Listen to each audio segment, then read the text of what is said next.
This is the Marathon Handbook podcast, and this is our 2025 bold running predictions episode.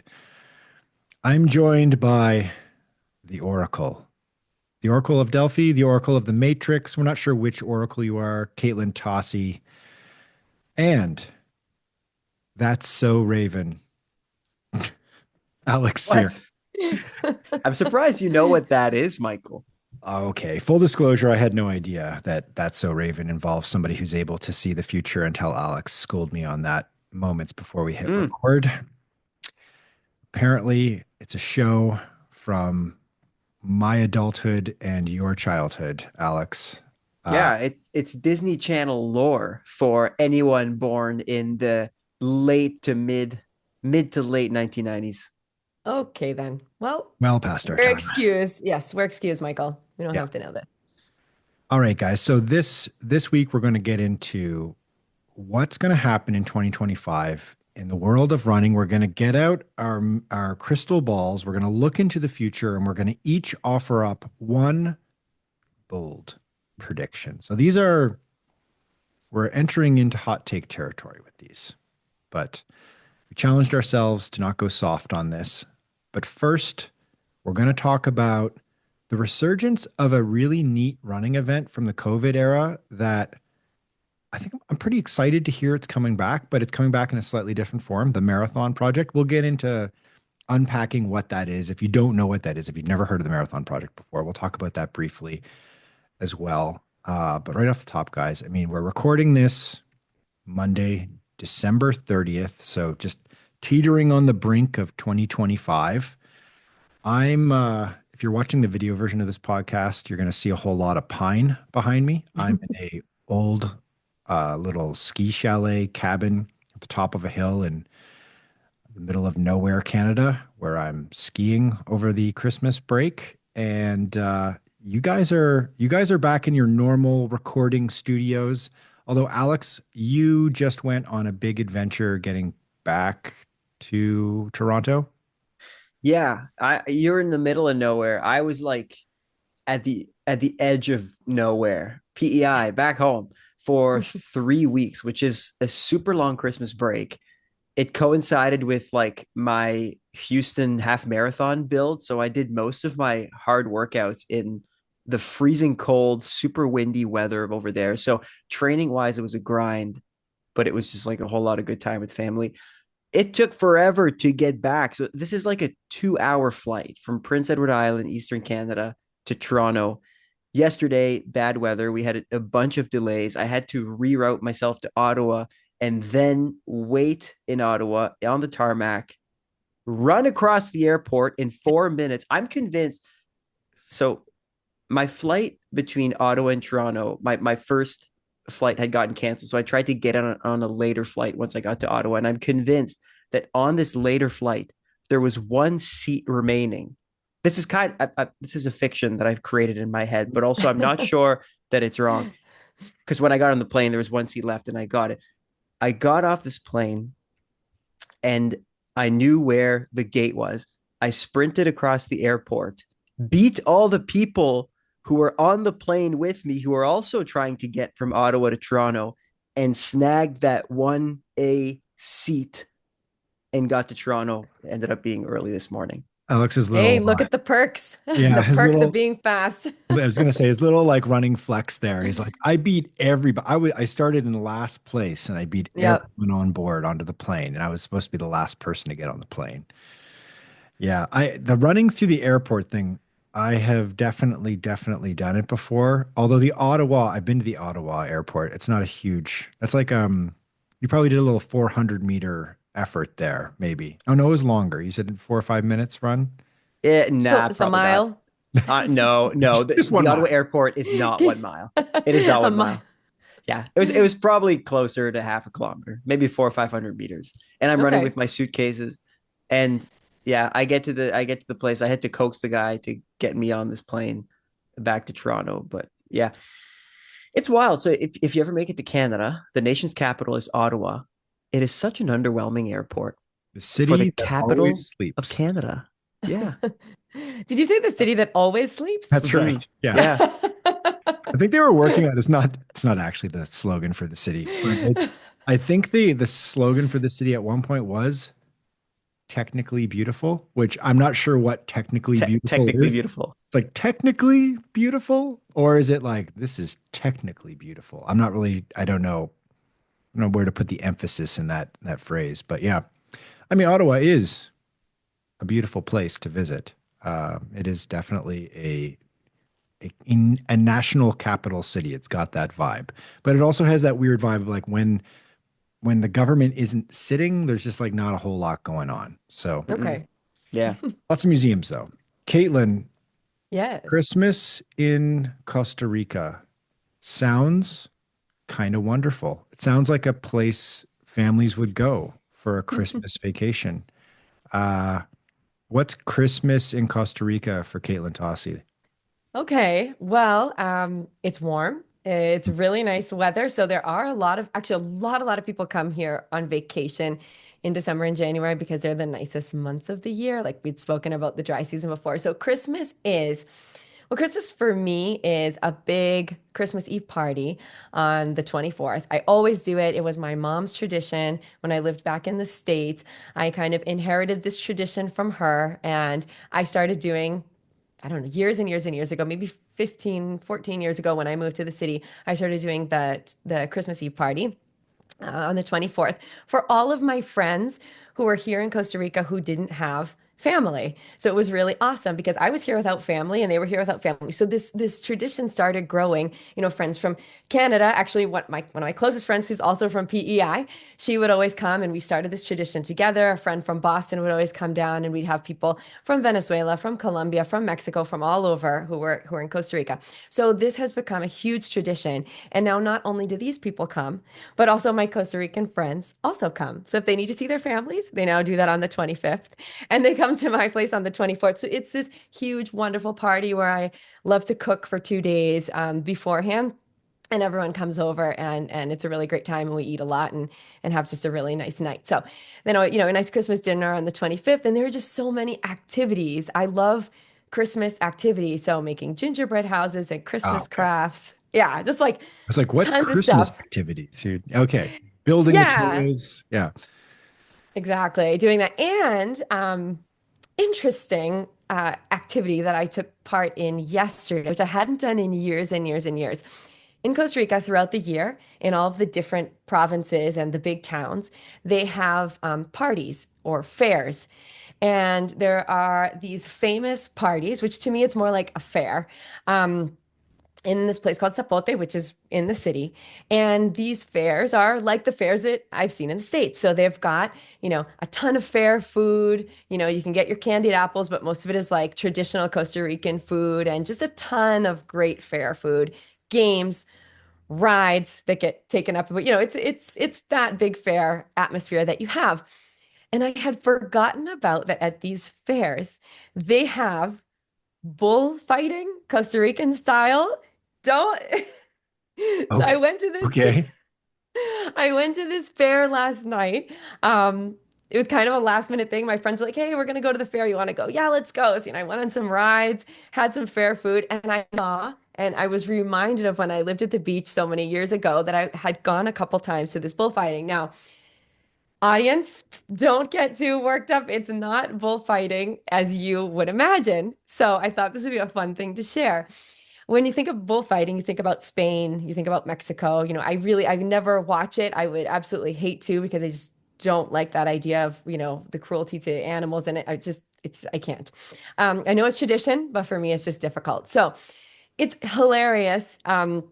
Kind of the rendition of the bulls in the ring here in Costa Rica because what people do is they just get in this ring, just maybe like 20 people will go into the arena and the bull will be there and they basically have to run for their lives from the bull.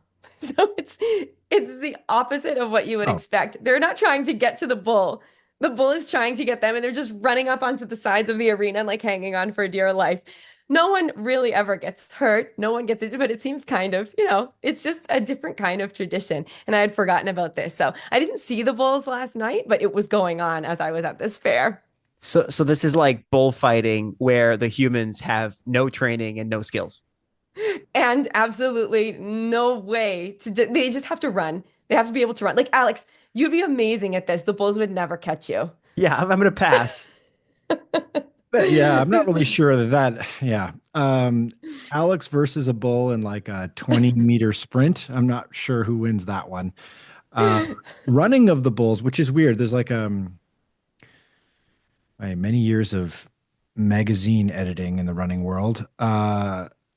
The running of the bulls is always kind of this weird crossover, not running kind of running event that people are fascinated by, which is more of like a you hop in and you run for your dear life for however many Right. meters with the bulls chasing you, right? Which is just Yeah. such an absurd concept, but people do it.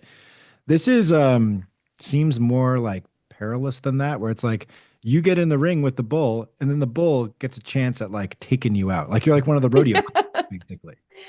Okay, yes, it's much similar to that. It's much similar to like a rodeo. It's like a rodeo sort of situation. So this is very traditional and, and happens at these special fairs throughout the year. But yeah, it's more like you are running from the bull. It has like kind of a misnomer. It has nothing to do with fighting a bull. There's no fighting involved whatsoever. People just run for their lives. The bull fights you. It sounds like Yeah, a vehicle for punishment. Like if you did something bad that year in the community, well, then they sign you up Put for you in there. right. the bullfight at the end. They don't let you up over the side of the side of the wall at the end.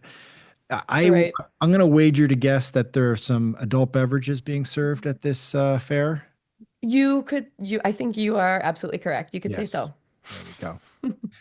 All right, let's pivot from bulls to I have no clean Yeah, picture for this can't one. wait to see you But, segue into this one. Yeah. you, did anybody get a running related gift? In a previous pod, we talked about the running related Christmas gift, the risk and reward of giving and receiving that. It's a very Mhm. personal gift. Any, did Santa bring anybody, say, a pair of shoes, a running watch, anything interesting? My I got Santa socks. Claus Good socks. Go ahead. socks. Go ahead, Alex. My Santa Claus is particularly concerned with my safety when I run on the dark, shoulderless roads of Prince Edward Island. Of course, this is my mother, and I was petrified that she would buy me one of those construction worker vests Yeah, and make big me floppy wear them. vest. And I kind of saw it from a mile away, thinking, "Oh boy!" And then I live with my parents over the holidays, right? So I can't really leave the house without wearing this vest if that's what they get me for Christmas. Turns out my parents nailed it. They got me two super fluorescent running hats that are actually like athletic hats that are like toques. And they're great to wear. One orange one for the colder weather, and then one thinner yellow one. So kind of kills two birds with one stone. So no, Nice. Santa nailed it this year. I'm quite happy with it. They and now they're not really afraid to let me go on the roads. Caitlin, Nice. did Santa make it down to Costa Rica and give you a new pair of trail shoes or something to that effect? No, I didn't get running shoes this year. I loved my running shoes last year that we had spoken about in a previous pod, but I did get a bunch of running socks. And I had mentioned that I really needed running socks. Like Michael, how you mentioned that you run your running shoes into the ground. I run my running socks into the ground. They're just in pieces pretty much. So I was really excited because I got like six pairs of bombas. Have you guys tried those running socks? No, but The I know of bombas? it. Yeah, yeah. Oh, okay. Yeah. So anyway, so I was really excited. All super fun colors. I've used them all pretty much already on my runs after Christmas and love them. So even though it sounds like, oh, socks, I know it's a big joke. Like no one wants to get socks for Christmas, but I think runners do want to get socks for Christmas because it's something that you always need. And they're not running socks aren't that cheap. So you're not always like, oh yeah, I'll just go pick up a ton of running socks. So it was nice. What about you, Michael? Anything running related? The streak continues. I've rattled my brain over the last couple of weeks since we've done podcasting around Christmas and Christmas gifts and doing holiday gift guides and stuff like that. I'm pretty certain I've never received a running gift in my life, period, ever, for Hmm. anything, birthday, Christmas, nothing. I don't know what that says about me. I don't know what that says about my loved ones and how they feel about me in running. But the streak continues. Absolutely nothing. Nothing about Okay. even the socks that I got were not running socks. They were like wool winter hiking skiing socks, not running socks. So clean sheet. But I'm okay. I'm okay because got a lot of shoes to test in early 2025. Got the big stack of shoes to get Nice. through. Got a lot of running to do on the Wahoo Kicker run. Uh, that Alex and I will be doing a lot of running on that in the next, I'd say the next month or so, testing the hell out of that thing. We've got some stuff coming up for that as well. So yeah, but nothing. Santa just thinks that I'm done with running, I guess. Santa has seen my recent performances, and Santa's like, maybe you need to diversify your hobbies, Michael. Michael. All right. Speaking of next December, almost 12 months to the day from now, there will be a new, new running event on the calendar, which is a fascinating event. It's not for everyone, but I think it might be something that we will find like kind of fun to watch and to see unfold. Very different than anything that's out there right now. The marathon project, sorry, is coming back. Alex, we covered the marathon project to some degree back in 2020 and another project we were doing together, a newsletter and a podcast we were doing together back during the pandemic. And it was like kind of a big deal. The running project, the marathon project, what explain to our listeners who don't know what the marathon project is, what it was at least. I guess the best way to describe it might be as a startup race, like a well organized startup running event. So this happened in December 2020. So almost a year into the pandemic, when not only everyday runners, but elite runners were starving for times, not only for themselves, but to qualify for events that were likely going to come. And seeing that the restrictions weren't lifting and road race after road race were getting canceled, these, I think it was a startup by this American coach, Ben Rosario, right? He put on this event, which was a marathon meant to be fast. It was over a number of loops. Was it like 6 mile loops? Do I have that right? 5 mile loops? Something like that. It was a really weird course in Chandler, Arizona, Chandler. which Yeah. is just outside of the kind of the Phoenix area. And it was running around like it was like some weird event exhibition space. Caitlin, it was kind of like an area where you'd see like one of these like carnival comes to town and they set up the rides and whatever. It's like Hmm. that space minus the carnival events. And you just ran around this a bunch of times. It was super flat. That was one of Yeah. the key It's features. like it's like a marathon at the end of the world. Kind And of. that one was really, and it was for elite runners, right? It was participation was, I think, a few hundred people, and it was focused around that to help runners run fast, get fast times. The majority of athletes were American and Canadian because of the restrictions of back then. This time around, not sure what the rosters will look like, but I assume it's going to be that. It's going to be like something with the kind of the flair of Breaking Two, almost, if you remember that. Just all business, high level, really fast, and yeah, I wonder if this is going to become a thing. Is this going to become like a yearly? Because it's funny that 4 years passed between the 2020 edition, which at that point seemed like maybe a one-off, just again to Yeah. help runners hit a time. Hmm. It's interesting it's coming back. Anyway, I don't want to get too much into it because this cuts into my prediction for Okay, because 2025. I have Oh, questions. So should yes. I wait? Because I have questions. I have Hold the one. Well, yeah, I'll hold hold the the question. questions. So this tease to the next segment. This folds nicely or segues nicely into Alex's big bold prediction for 2025. So we'll put a pin on it there, but the one thing I will add to it is that there is an elite only marathon in 2020 aimed at qualifying North American athletes for the Olympics the following year because there just weren't that Hmm. many events to qualify for the Olympics.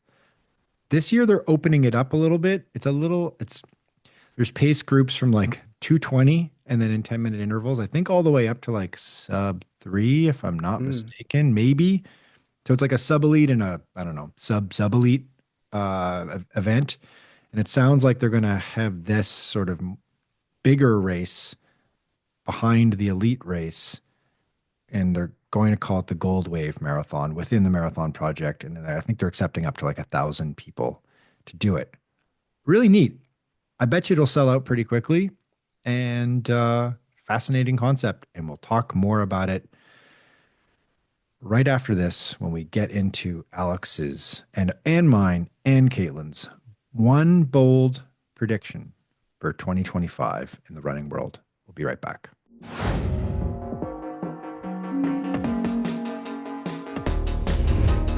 All right, and we're back.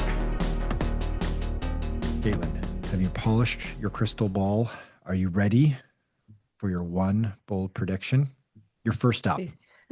The What? oracle is ready to speak. The oracle, yes. What I've realized that seemed to be a very common trend over this past year is that more and more items, things that you're involved with in the running world have become more custom for runners. So it doesn't matter your level, it doesn't matter if you're super fast, it doesn't matter if you're a middle pack, back of the pack, no matter who you are as a runner, recreational or elite alike, things are becoming a bit more customizable. I am predicting that we may see more customizable running shoes for recreational runners, right? Right now we have, you can get customizable insoles, right? The super feet customized insoles. You can go get a 3D scan of your foot. They can look at your biomechanics. You can really get into the nitty gritty of what you need for those insoles for your feet, right? Looking at different data points. So that's something that has begun to get customized for runners. Of course, you can get your shoes customized. I don't know if you guys have seen like you can customize the colors and designs of Nike shoes, which Yep. is looks really fun. Yeah. So things like that on the outside. But I just think that it may get even to another level.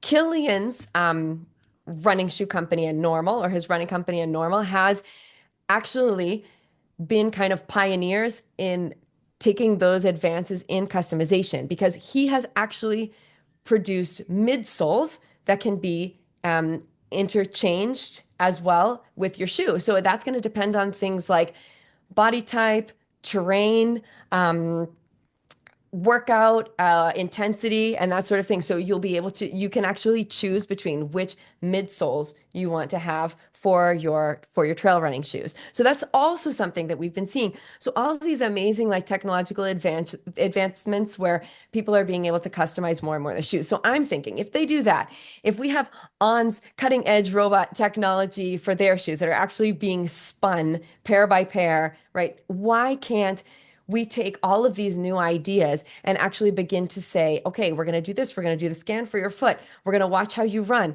We're going to look at the fit and we're going to start making, and that you would actually be able to order custom running shoes for you. And that would become something that would become a little more popular for recreational runners and maybe not just something that, a couple very elite runners would be able to ask a company to do for them. So this is what I'm thinking, guys. 'Cause I feel like this customization trend is something that can shape us or develop into getting that perfect pair of running shoes for each runner. I don't know. What do you think? Hmm. Okay. I agree with you like 95% of the way. Whoa. Oh, okay. Okay. Because there's appetite for it for sure. Even Right. the Christmas break for me crystallized that. Like it's not my like high level running friends who are super nerdy about personalization and gear and all that. It's everybody else. People who are just starting to run, people who do it casually, people who do it like semi competitively. Everyone is into that idea of customization, whether that's their data or their gear. There's so much appetite for it. This is where I'll challenge you. In Yes. Can we get there in 2025? This is Hmm. all a process, right? Of like uh, taking the high end for the elites among us everywhere in life and then making it accessible to everybody else. For a while, only the rich had cars. Now everyone has cars. Right now, the richest of the rich are going to space on joyrides. Maybe in 100 years, everyone will be able to. I don't know.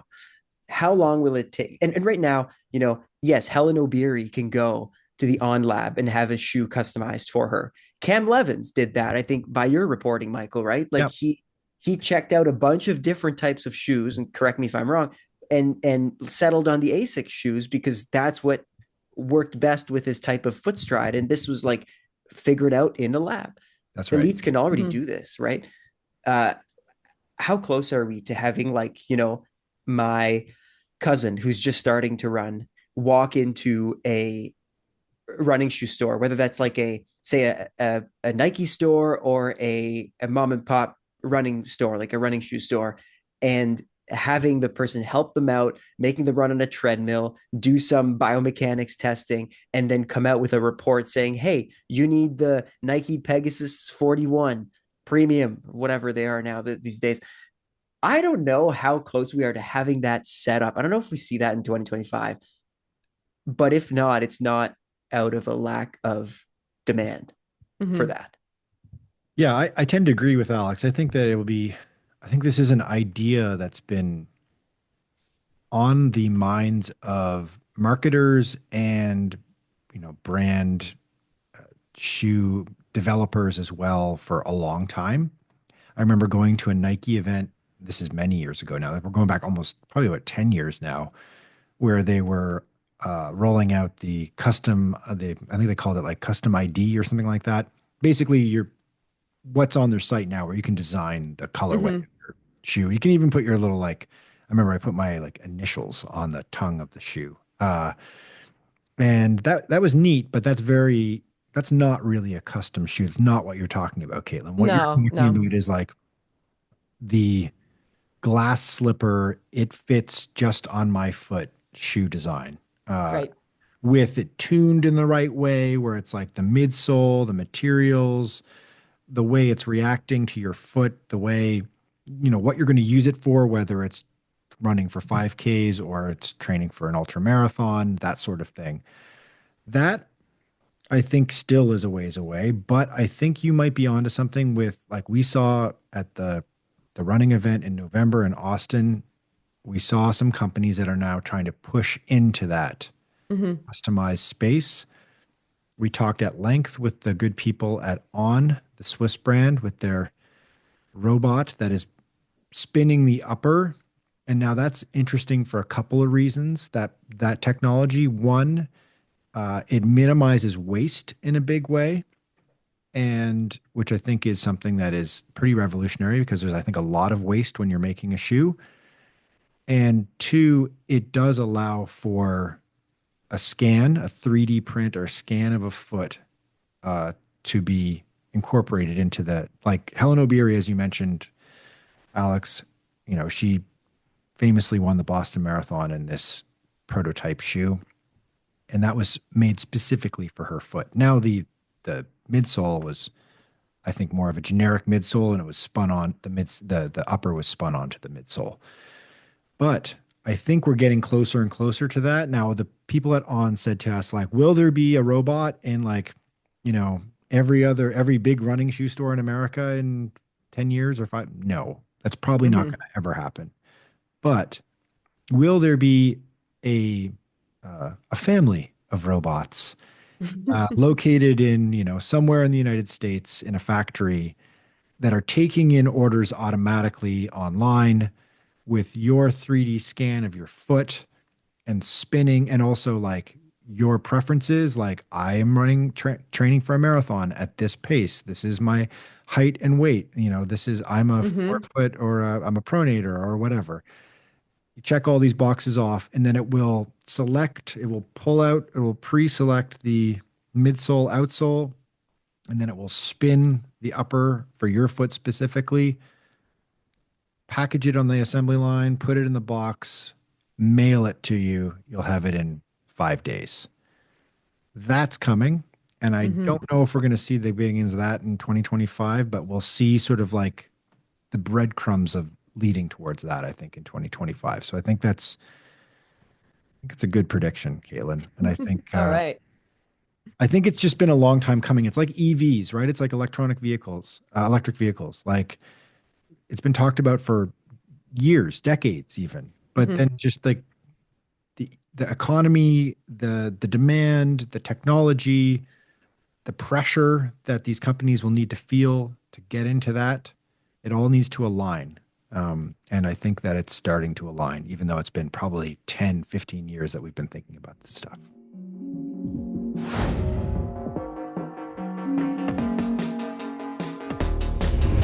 All right, Alex, prediction My time. prediction time.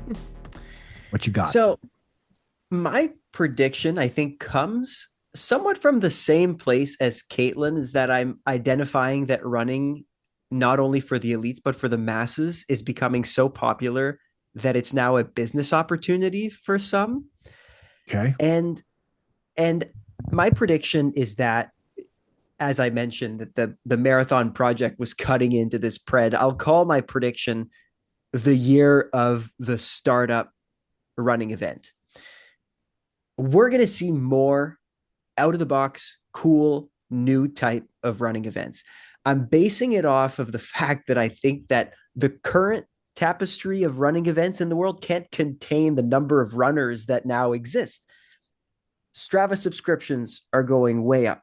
That's one way of measuring it. Maybe a better way of measuring it is looking at race registrations out in marathon majors, right? The New York City Marathon set a record for the number of runners, beating a recent record set by London. I think that's correct. Berlin, London before that. It Mhm. was like this 2024 was like, I don't know how, like, I think at least three marathons got over 50,000 people. And maybe even Chicago got over 50. I'm not sure, but it was a lot, a lot. I mean, just demand is huge for these races, huge. Right. And that's not even to mention the people who apply to race this race. So those Oh, are yeah. also setting records. So essentially, there are more and more runners trying to participate, and we only have a limited number of high profile events. The World Marathon Majors have answered this call already, right? They're adding another major in Sydney. This is happening everywhere. And so what happens now that not only the established World Marathon Majors see this, but also like smart business people around the world notice that, hey, there are a lot of runners around who want to test themselves, and maybe they didn't qualify for Boston, or maybe they didn't get chosen for the Tokyo lottery. They want to test themselves in some other way, and so that is going to bring about a bunch of cool out of the box events. I'm expecting 2025 to be a year like 2020, when race organizers, business people had to think of new ways to make people race. Back then, is pandemic restrictions. Now it's just there's more demand. So Mhm. we're going to see another marathon project edition. I expect to see some type of like uh, event geared towards fast running. So like maybe some more type of like track events that are somewhat of a two-parter. Maybe one, it's like you have a like world-class, high-profile athletes chasing these lights on the inside rail again to try to break records. And then the other part of this event is like a really fast 5-10K track event for everyone, like people trying to break 14, 15, 16, 17, 18 over 5K. These are already happening, and I'm guessing it's going to happen even more. And that's saying, not even saying anything about these breakaway leagues, right? We followed Michael Johnson on his prolific X account, and he's starting up a bona fide track league that's going to somewhat rival world athletics. And this is something we're already seeing in other sports, right? Golf has the LIV or live league that's challenging the status quo. It's creating something different, and there's so much demand in running that I'm expecting to see this. Now, what's that going to look like? Who knows? I'll add one more thing before we get into discussing. I could also see events that already exist become bolstered in some way because of it. A la Valencia Marathon, now offering crazy cash incentives and prizes for people who break the record. I think it was up to like $1 million last year. Again, if the interest and the business and the money is there, expect to see not only fully new events, but events that maybe already existed become heightened versions of themselves in 2025. I wonder if we'll see the return of things like, you guys remember the color runs? That was like a thing that Oh, No, yeah. no, no, no. tell Alex, us how come you really on. feel. Ugh, ugh. I don't know. I think stuff like that may make a return. I don't know if the color run ever really went away. I think there's still some going on, but it was this huge explosion of a series that came out of nowhere 2015, 16-ish during the last kind of like I would say like core millennial running boom that happened and like the whole run crew thing happened at the same time. And it was this big giant surge of participation in running from a recreational perspective. Yeah, I think this time around, Alex, I think there's going to be a lot of conflict, a lot of unforeseen conflict that's going to happen. I think you on at the elite level and also at the big money level, like I do wonder if the world marathon majors have shot themselves in the foot by first adding Sydney is fine. Okay, they added Sydney. It's a very popular emerging event that we've talked about in the past that kind of came out of nowhere. It's been around. It has been around since the Sydney Olympics since 2000, but it was like a very small race until like 3 years ago, and then all of a sudden it went from like 5,000 to like 25,000 participants in a couple of years, and it will have huge interest, I'm sure. But everyone who's into the 6 star now 7 star series knows that there's some greed now at play, and they know that there's going to be a couple more events added. They know that there's going to be, I think, probably the Shanghai Marathon and the Cape Town Marathon Mhm. to really more truly globalize the series. And that brings them up to 9 events. And if you're at 9, why not add one more and make it a 10 event Make it a, series? yeah. And then you've really watered your product down and really pissed off a lot of people, tens of thousands of people that have spent tens of thousands or hundreds of thousands of dollars traipsing around the world the last number of years to try to collect their marathon major finishes to get the 6 star, now 7 star, soon to be 9 star, then maybe 10 star medal. What if people turn away from that? And I think, Alex, you're onto something when you're saying that like races like Valencia are there to kind of capitalize on Mhm. that. Pre-existing races, but then maybe, as you said, startup races. Will we see more venture capital money injected into the running world, more private equity money coming in and like buying events and then trying to like supercharge them and see it, the 10x return on their investment in a couple of years' time by buying them up and seeing if they can rev them up in a big way and market the hell out of them, right? And I think the Grand Slam Track League is going to really come into conflict with world athletics planning in the next couple of years. And I think it's going to become a scenario where right now they're saying, like, oh, we're going to play nice. Everyone's going to get along. Rising tides raise all ships, blah, blah, blah, blah, blah. And then they're going to start fighting for athletes Mhm. and for sponsor dollars and for broadcast and streaming revenue. And that will change everything. Trail scene, Caitlin, you got Mhm. your fingers on the pulse of the trail scene. UTMB has obviously really started to revolutionize and innovate trail running, whether the trail community likes it or not, turn it into a real business. It's really, you can really feel Yep. that. The elite end of things, definitely, like things are changing very fast in the trail running world in that regard. Do you see like 2025 being the year of like the startup trail running event?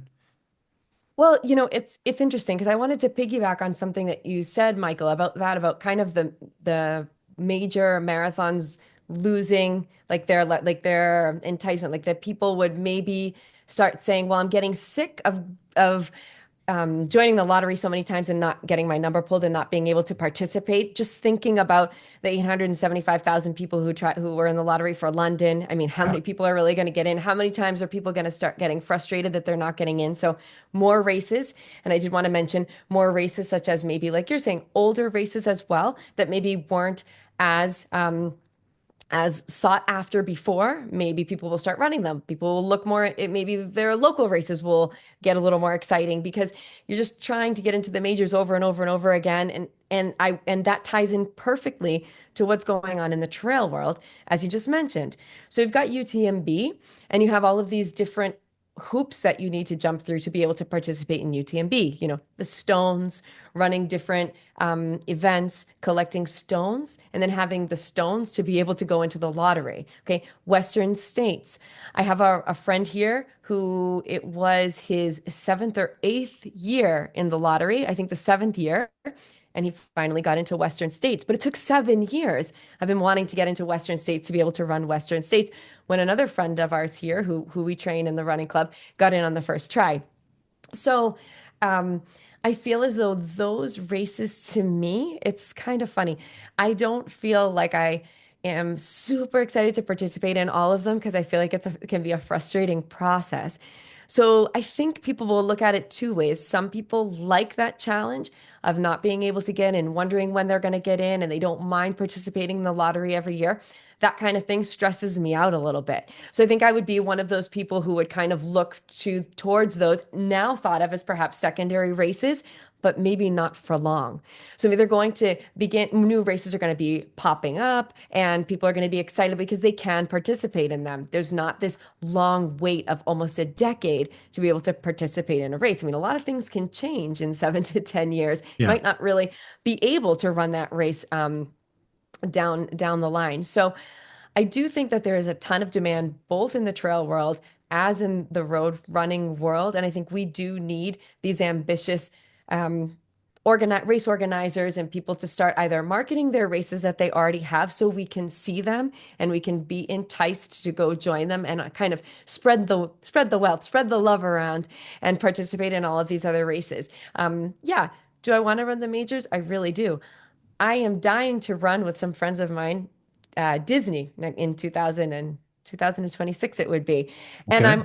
I'm already feeling the stress of them telling me, okay, when it opens up, you got to sign up right away and maybe we won't all get in and it's a really sought after race and just that starts to make me feel nervous. And if it weren't for everyone else really wanting to go to Disney and run Disney, I would say, well, why don't we do this race where we don't have to be so stressed about getting in. So I don't mean to kind of go into a rabbit hole over this, but I kind of see both sides of the story. I want to run the majors. I want to do these big races, but sometimes I feel a little like, well, it just seems so impossible sometimes. So I think it's a great opportunity for other races to get out there and to start marketing themselves a bit more, like I said, and just have people participate in new races, older races that maybe aren't on everyone's radar. I don't wonder if now that I'm thinking about this and I'm thinking about the success that UTMB has had with, so if you're listening and you're not super dialed into the trail scene, Ultra Trail de Mont Blanc, which is the big world championships of the de facto world championships of ultra running. It happens in Mont Blanc in France and Chamonix every year. And in order to qualify as anybody, but as a runner of any stripe, you have to run one of the other UTMB races that are part of the franchise. There are dozens of them around the world, and Mhm. you get what's called like a stone, like a literal, like it or like a uh, it's like points. They call They're them like stones, points. but Yeah. they're Hmm. points. You have to get a certain number of stones in order to qualify for the event. So basically, incentivizing you to go run their other events, and Hmm. also creating some value at their other events beyond just the experience of running the race. New York City Roadrunners do that with the New York City Marathon. They don't market it, I think, successfully enough. So the New York City Runners do the NYC Half. They do a bunch of other events, and you can get points towards more easily qualifying for or getting an entry into the New York City Marathon, their most coveted event. I could see more, Alex. I think you're kind of onto something with like I could see like a private equity firm coming along and buying like a race series in the US or just globally buying a bunch of marathons up, or even just like a brand like, well, I know that, for example, TCS, they sponsor a bunch of the big marathons around the world. They could get into this, get more involved with it, and make it a more of a series thing. Although they're already involved in sponsoring major marathons, and Abbott has the World Marathon Majors. That it's a medical technology company that's sponsoring the World Marathon Majors. So that they've actually really invested quite a bit in that series. So, but I could see somebody else doing that and Hmm. creating a different series as well. And that would be interesting. And I think that, Alex, you're right. There's like crazy demand for this stuff. And it just kind of feels like there needs to be more. One thing Hmm. I'm interested in is a question mark, and we've touched upon this in the past, is in 2025, are we going to see a legitimate challenger to Strava? Strava is starting to feel like Google has felt like for the last 10 years, where it's like it's a verb as much as it's a noun, right? Yeah. Like no Hmm. Yeah. one uses any other search engine than Google. They have a complete stranglehold, a monopoly on that space. Strava has a stranglehold on the sort of social running app ecosystem. Curious to see if anybody even tries to challenge that in 2020. Interesting. Yeah, Yeah. and then with all of it, right? With Strava, with the majors, you need to ask yourself how much do those like tied well wrapped into with a bow, well, I'm thinking of presents, like just well-contained stories about running contribute and help the culture. Is that when you start to be a runner, if you picked up running this year, it was an easy entry. You download Strava, you buy shoes from one of the main shoe companies, and then you try to qualify for a major. Running's a very easy and straightforward sport to get into, and maybe more importantly, it's easy to fall into its culture. It's easy to know how to signal as a runner. It's easy to know how to relate to other people because everyone kind of does the same thing. They all have a Strava account. They all try to do the majors. They all wear roughly the same types of shoes. What happens? And I don't really have a take on this yet. What happens if the sport becomes far more diversified in all of its offerings? There are people on Strava and then people on the other app. And then some people are training for the majors and others are doing that new series that this Hmm. new company sponsored and they're all happening in Dubai. What happens to the culture of running that so far has been, or at least this year, has been nice and quaint and well understood? That's maybe something that we'll have to ask ourselves in the next year. Hmm. Well, we're going to find out if you're right over the next 12 months. Yep. Let's take a quick break and then we'll come back in with the final prediction from our group. My prediction for 2025. Dun, dun, dun. TBD. Be right back.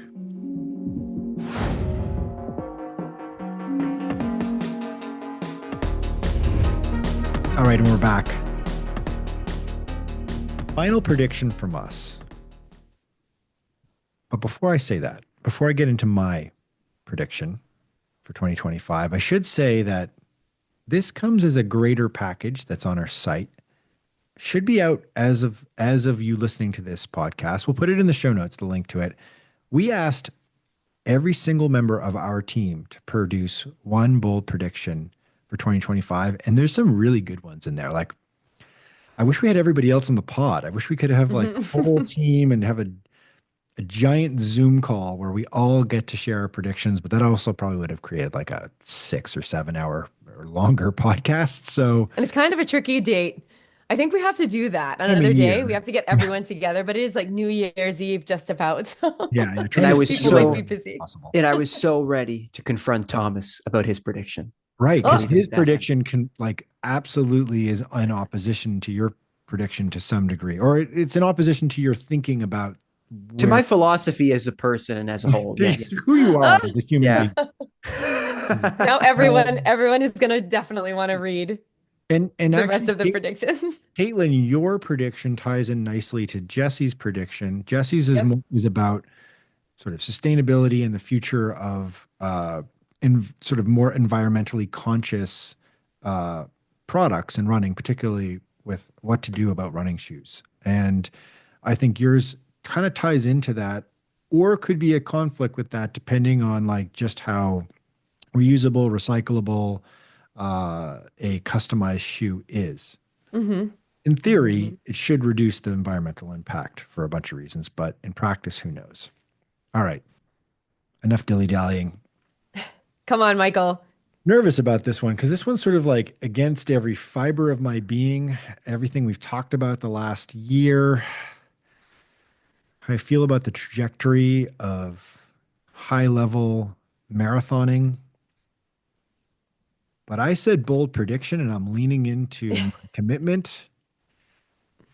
I am going to predict that the sub 2 hour marathon will not happen in 2025. Ooh. Instead of and you would it just a couple short years ago, it sort of felt like it was an inevitability, like it was something where it was like the softest, easiest prediction would be like in 2020, whatever, the sub 2 hour barrier will finally be broken in a Hmm. legitimate course. So I should say, to back this up a little bit, yes, Eliud Kipchoge ran under the 2 hour mark in 2019 at a test event in Vienna, Austria, called it's called Ineos 159 project or something like that. I think challenge 159 159 challenge. challenge. That's right. Brought to you by a massive petroleum company. Not many people talk about that. It's kind of interesting. A little bit of sport washing on Mr. Kipchoge's part, but it's never been broken. No one has ever run under 2 hours officially on a sanctioned course during a marathon. The Hmm. closest anyone came was when Kelvin Kiptoon set the world record, 2 hours and 35 seconds in Chicago in October 2023. That record is now more than a year old. Kiptoon felt, we've talked about this before, we did this in our year in review, felt like it was an inevitability that that guy was going to break the 2 hour barrier. He has died. So he obviously will no longer be a factor. You look at the top 10 or even 20 marathon performances in history. A lot of current runners, a lot of people that are running right now. There's been quite a few really good times in the last couple of years. The super shoes have obviously played a huge role in that. But the top three performers in marathon history are Mr. Kiptum, Eliud Kipchoge, Kenenisa Bekele. I don't think Kipchoge or Bekele are running anywhere close to the 2 hour barrier at this stage in their lives. They're both over 40 now. I think their best days are in the rear view. I know that that's somehow still a hot take with some people. We get flack. Like I've said this in the past, and people got upset with me about saying that Kipchoge is kind of done, but like he's kind of done at that level. He's still going to run a really good marathon in the near future. I'm not litigating that. I still think he's capable of even winning a major marathon if the conditions and the situation is right.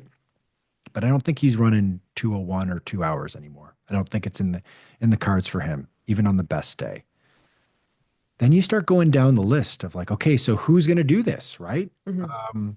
And guys, it's kind of drops off pretty quickly. It was sort of more surprising than I thought it would be. Okay, you got your boy Alex Cisse Lema, won the Boston Marathon last year.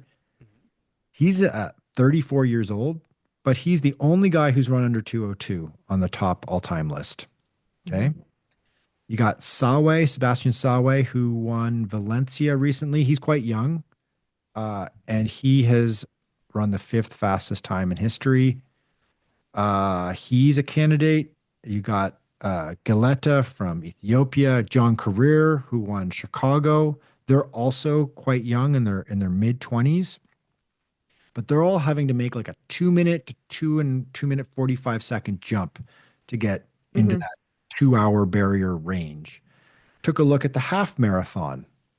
I was thinking to myself, okay, that's where we're going to find the sort of the hidden gems. These are going to be the guys, somebody who can run a scorching fast half marathon, because effectively to run the 2 hour sub 2 hour barrier time, you have to run two sub 60 minute half marathons in a row. Okay. God. Wow. Just nuts. Yeah. Yeah. World record right now is 57:30, if I'm not mistaken. Just going on with that one off the top of my head. I think Mhm. I'm correct. Yeah. Yeah. Kajelcha set that in the Valencia half marathon this past fall. He's a candidate. He's never run a marathon. He's good. He could be somebody. Jacob Kiplimo of Uganda, former world record holder in the half marathon, 57:31, lost his half marathon world record by 1 second. He's a candidate. Also Refreshing. has never run a marathon. Solomon Braga, 57-minute half marathon guy, he is a candidate. But then you look at the others, and there are people who've tried the marathon and they've just not had a huge level of success. You know, they've run well, but not amazing. They've always struggled in the second half. So I think those characters that I just highlighted there, and maybe somebody else we've not seen yet who's move up from the track, perhaps, are really your only candidates. So then we get into this. When would this happen? This is a good year because there's only the World Championships in Tokyo, and some runners could be enticed financially to skip the World Championships in order to focus on this as a task, right? Like a Chicago, London in the spring, um, Valencia at the end of next year. They could dangle a huge amount of money and incentives to get a bunch of these guys to come and run and try to break the 2 hour barrier and really kind of like make that event a marquee event in running history. I only have 6 events that this could ever happen at, conceivably, both in terms of course and in terms of like financial incentive and the ability, the power of that event to pull in enough athletes, pacers, gravitas to make this event happen. Got London, or we've got Rotterdam. We've also got Berlin, Chicago, Valencia. That's 6. I'm like losing my mind here. It's 5. That's 5. I missed one, didn't I? No, that's it. That's 5. So there's only 5. I wrote down 6, but oh no, Tokyo. Tokyo is the first one. That's the first one that comes up in March. Theoretically, Tokyo's fast enough, maybe. And it's a world marathon major, and they're obsessed with marathon running in Japan. So they could create a scenario where they're like, we're going to bring everyone, as many people together. We're going to throw a ton of money at this. We're going to see if we can make the Tokyo Marathon special because not only is it a world marathon major, it's also the fastest race in history. They could do that. I don't think they're going to do that. So you got 6 opportunities in 2025 for this to happen. London spends the most money of any of these world marathon majors on their elite field. Maybe you might see them go to all of these guys and say, we're going to pay all of you a big appearance fee. We want all of you to come out and run. And we're going to market this as a sub 2 hour race. That could happen. Berlin might do that in the fall. They could say like, you know what? Let's see if we can pull enough of these world-class guys away from the world championships to focus on our event so we can get our kind of groove back because Chicago has stolen our world records, right? Could see that. Valencia, I got the €1,000,000 or whatever it is sitting around in a savings account, accruing interest, waiting for December 2025. Maybe they could dangle that. But I don't know. I don't see any of these guys pulling it off. And the one reason why I don't see it is when you guys think about Kipchoge breaking to the Ineos 159 challenge, like who is a key stakeholder? Why did that happen beyond just Kipchoge being a really great runner? Well, are you talking about Nike? Talking about Nike, talking about a brand deciding we're going to make this a big part of our marketing vehicle for what we do. We're going to spend millions of dollars. We're going to create new technology around it. We're going to spend a lot of money on sports science. We're going to market the hell out of it. We're going to really deeply invest in an athlete. We're going to create these conditions for success. I just don't see a brand doing that with any of these athletes in 2025. And I don't see the opportunity for any of them. Maybe Chicago, but then you'd have to have a Nike athlete because it's a Nike race in Chicago. And are any of these guys even Nike athletes? So if it's Cisse Lemma, he's 34, he's an Adidas athlete. Is Adidas going to do this in Berlin? Maybe. Next question, guys, with this. How do you, we learned from Ruth Cheptegeich's world record in Chicago, what plays a huge role beyond debating whether or not there was a factor that played an even more gigantic role. Big factors are pacing, Hmm.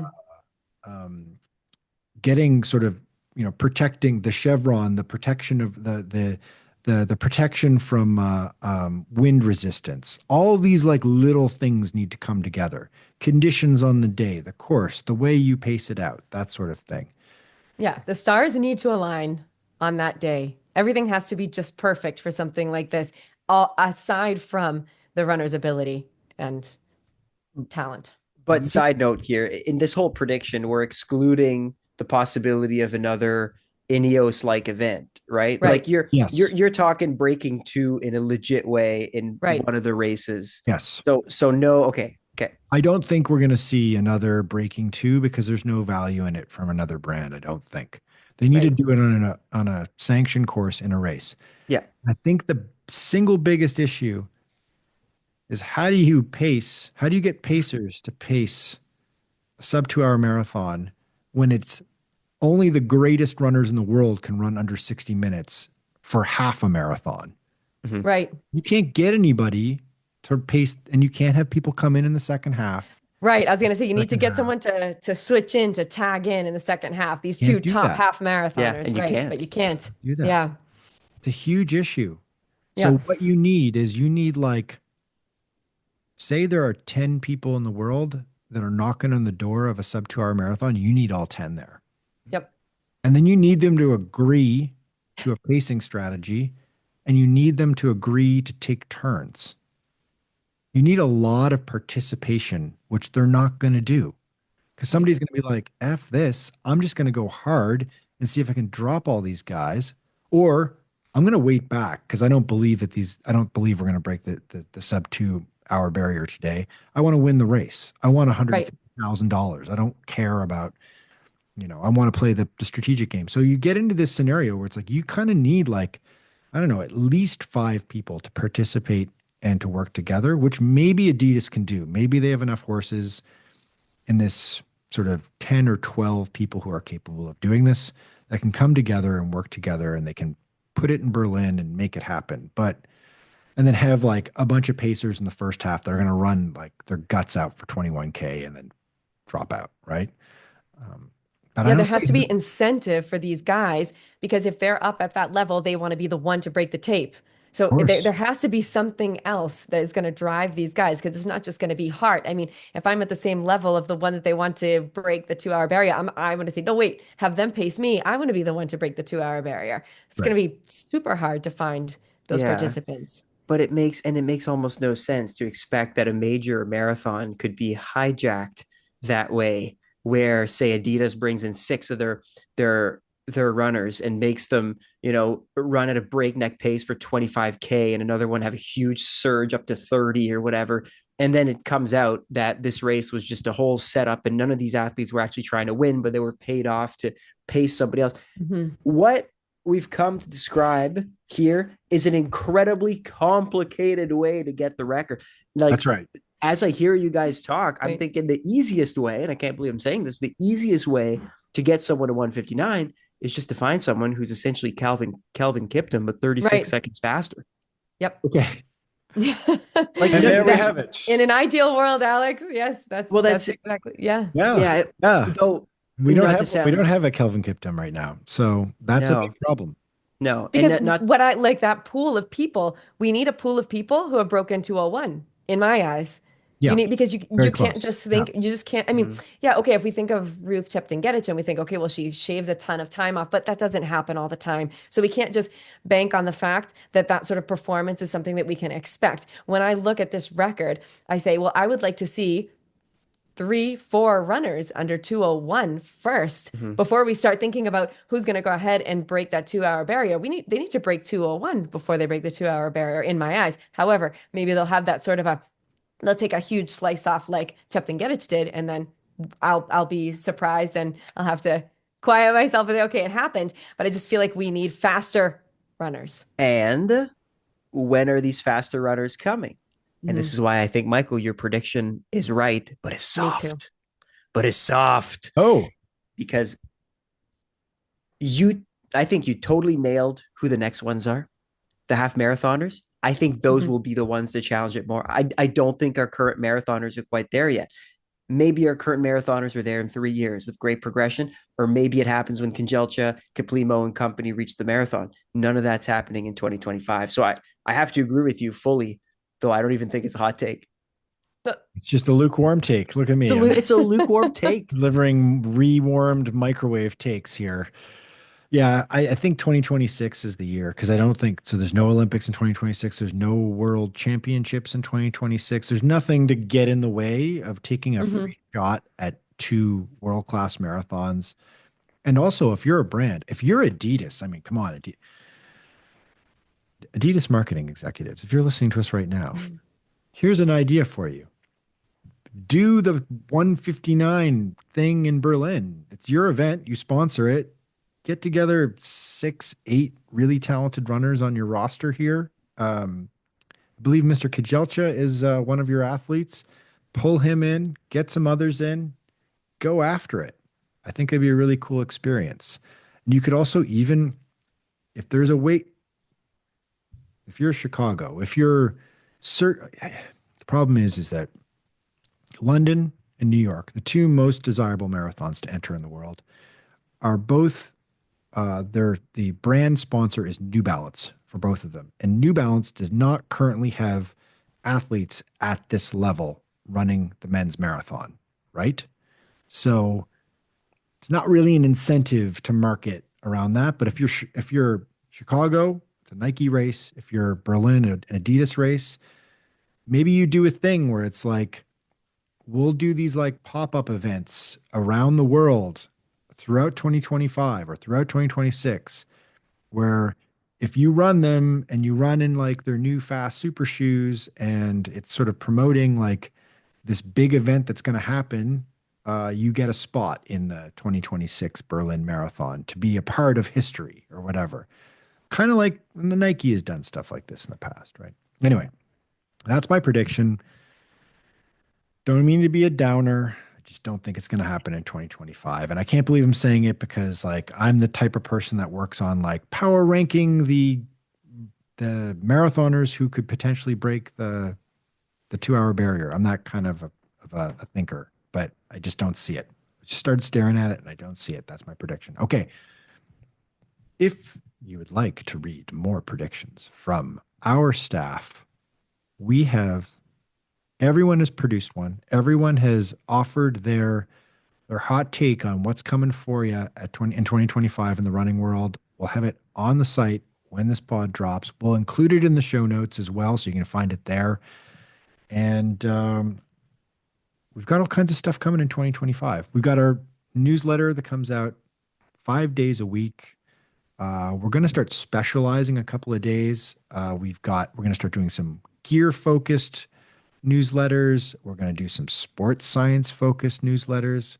We've got that's a growing pillar of what we're doing. Some of the sports science stuff. We've got some exciting announcements coming up around that in the next couple of weeks. We'll have a regular guest perhaps talking about sports science, which will be fun. Mhm. We'll have new friends, guys. And what else we got? We got videos coming out. We've got a slew of shoe reviews in the hopper. We've got a lot of shoes that we're going through right now. Alex, I have been running in a lot of different shoes. It's always weird running in different shoes, like a different shoe every day. I've been running in a different shoe every day for like the last month.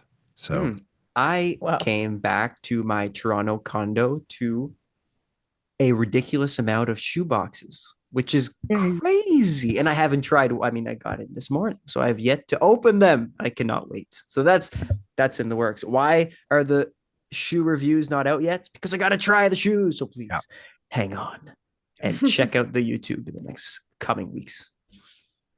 All right, guys. We're back. Regularly scheduled programming. We did not miss a beat. We had to do a little like pre-recording of the pod in December to make it happen. We have not missed an episode, and we will continue to not miss an episode. I think we're going to keep going with Thursday morning, 5-ish, 4:35 in the morning Eastern time. The episodes drop.